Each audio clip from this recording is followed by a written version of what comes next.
Hello, good morning. We are going to talk about the Ndongo Land Commission report together with the Truth, Justice and Reconciliation Commission report. Today we are going to proceed. Today is our 9th day, so we are going to give you the theme of today, which is where the reports are hiding and why you have never read them. We are going to tell you where the reports are hiding and why you have never read them. We say that now expose how suppression works, because a hidden report is as effective as a destroyed one.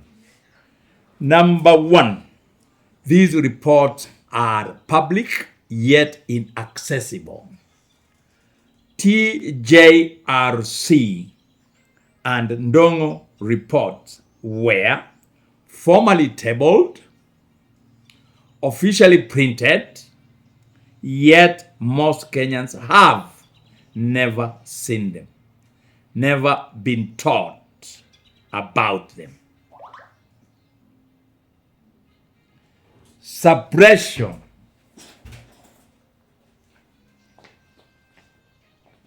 Oh, we just pause a bit. Okay, we continue. Okay. Number two, how suppression happens. Limited distribution, no simplified versions, no school curriculum inclusion, no civic education programs. Silence is policy. Okay, we go to number three now. Parliament failed the public. How did Parliament fail the public? MPs received the reports. Parliament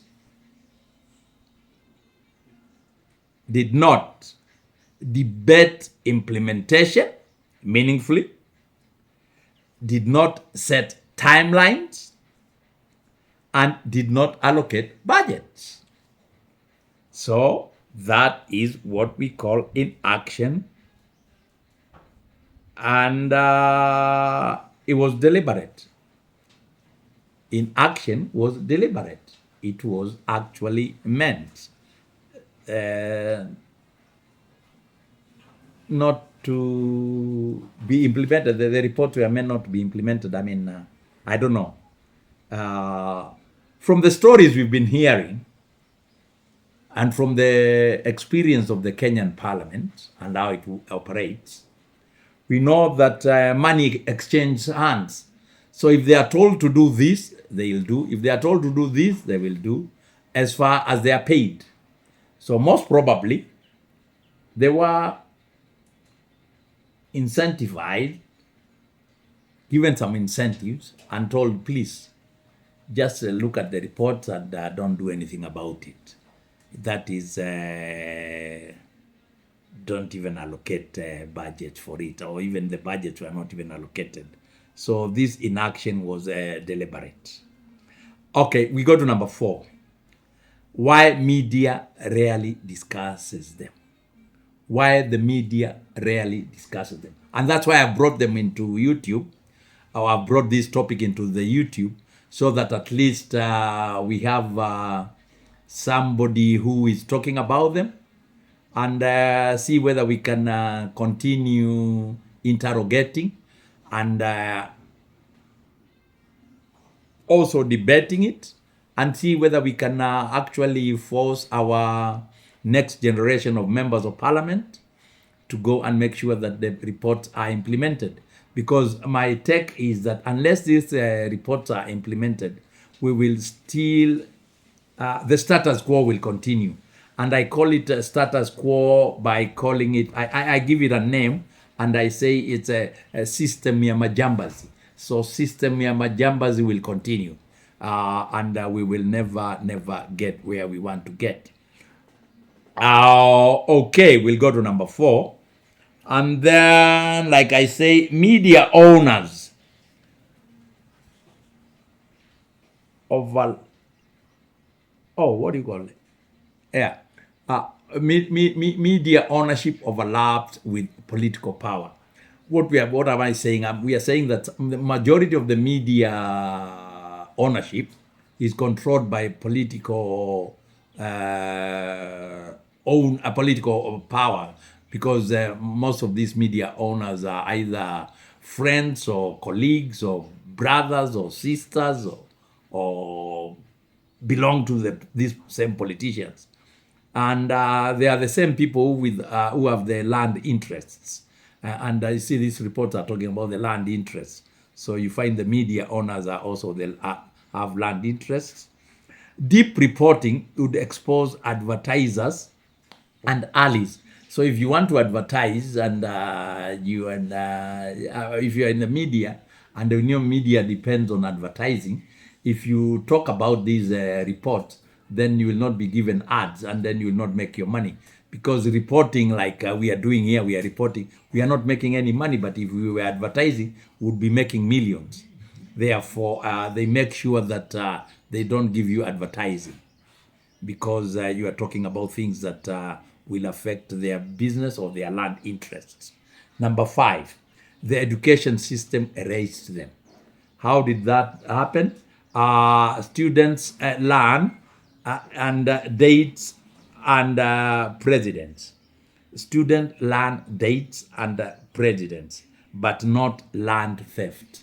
Land theft is not taught. State violence is never taught. Accountability mechanisms are not taught. And then a memory loss nation is easy to rule, because this is a nation with no memory, because it's not taught. It's never given. So it just happens once, and then it goes. Like, I mean, you will find that majority of the people who will listen to me today, or have been listening to me, have never even maybe have heard of the Ndongo Land Commission. And like I said, it's public, but again, it has never been brought out in the form. Then there is the Tjrc report, which has also been tabled in Parliament, but it has not been brought out to the public as it should be. So you'll find a lot of people, I'm talking here, and I'm talking Gen Z. Majority of the Gen Zs, they don't even know that these reports exist. And this is where this is the crux of the matter. And you talk to anybody who understands Kenya, they will tell you we need to look at those 2 reports, implement them, and then we will start now solving the problem of Kenya. Without that, we will not be able to ever solve the problem of Kenya, because that's where the problem is. And it was I'm not researched. I mean, people took the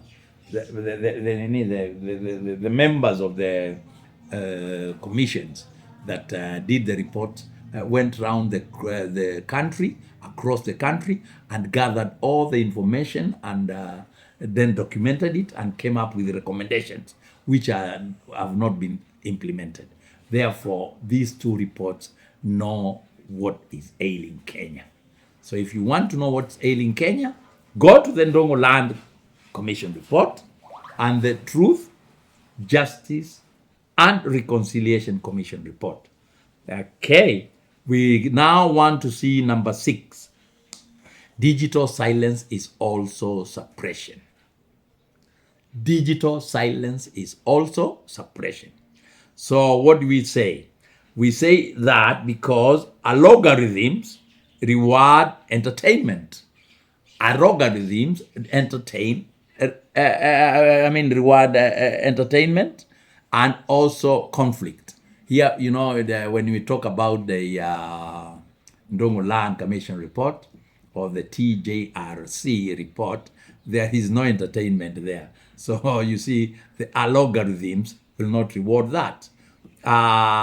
You see, when we discuss them, or we tell people to go and look at that and read those reports, there is no conflict there.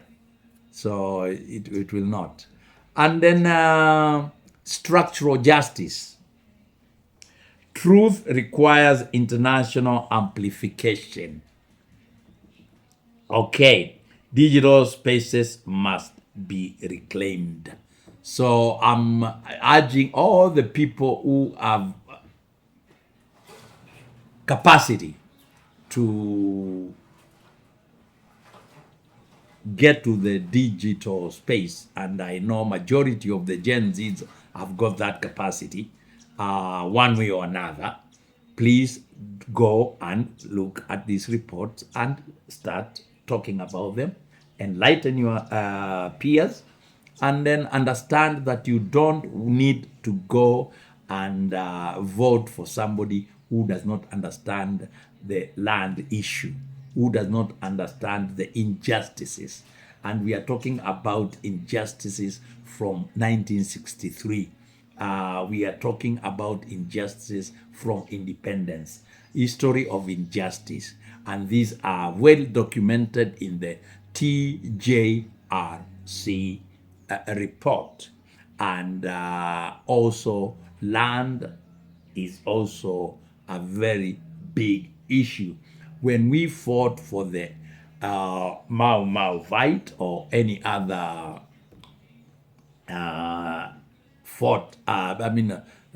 freedom fight, all the freedom fighting from the Mwindimbingus and all the others was about land, because that's where the crux of the matter is.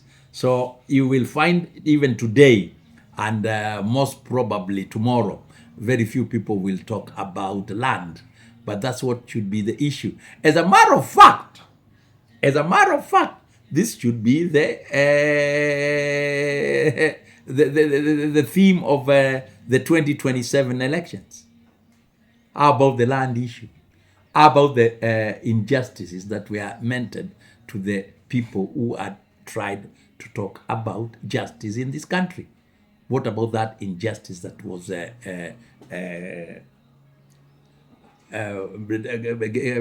meant to them? I mean, these people who were unjustly jailed, detained, and the report was done. What has the government done? So this should be the clarion call. The clarion call for 2027 is land. Land should be number one issue, and injustices, historical injustices, number two. Then maybe you can now come to your famous one of one term. But those one term and other unnecessary tribal politics, these are narratives of the elite. They just want you to not to touch land. That's why they will even sponsor you to talk one term, but they'll never sponsor you to talk land. So be clever, be wise, and look at the Ndongo Land Commission report.